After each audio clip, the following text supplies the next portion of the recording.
দেখ পুপু, আমি তোকে পার্সোনালি ফোন করে বলেছিলাম যে আমি এখন ব্যস্ত আছি, তুই আমাকে ফোন করিস না।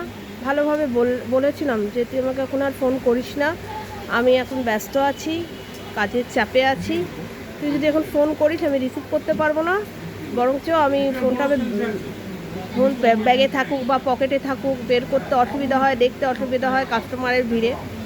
কিন্তু তো তুই একদিন দুদিন শুনিস, 3 দিনের দিন আর শুনিস না, আবার তুই একই রিপিট মেসেজ করছিস, মেসেঞ্জারে মেসেজ করছিস, তারপরে ফোন করছিস। এতে না আমি খুব বিরক্ত হচ্ছি, কারণ আমি এখন তো আমার কাজের সময়, আমি নিজে অসুস্থ, তবুও আমি একটা দায়িত্ব আছে আমার।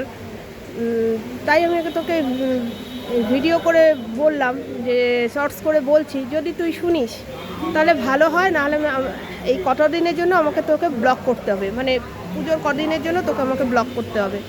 কারণ তুই মেসেঞ্জারে মেসেজ পাঠাচ্ছিস। আমি সবসময় ফোনে অ্যাক্টিভ থাকতে পারছি না, আগে থাকতাম, এই জন্য আমার বাড়িতে খুব অশান্তিও হতো, কিন্তু এখন আমি সবসময় অ্যাক্টিভ থাকি না। শুধু লিমিটেড কিছু মানুষের সঙ্গে আমি কথা বলি, আমার মা, আমার হাজব্যান্ড, আমার ছেলে আর অরু, আর একটা বান্ধবী আমার, ওটা আমার পার্সোনালি আমার সুমনা।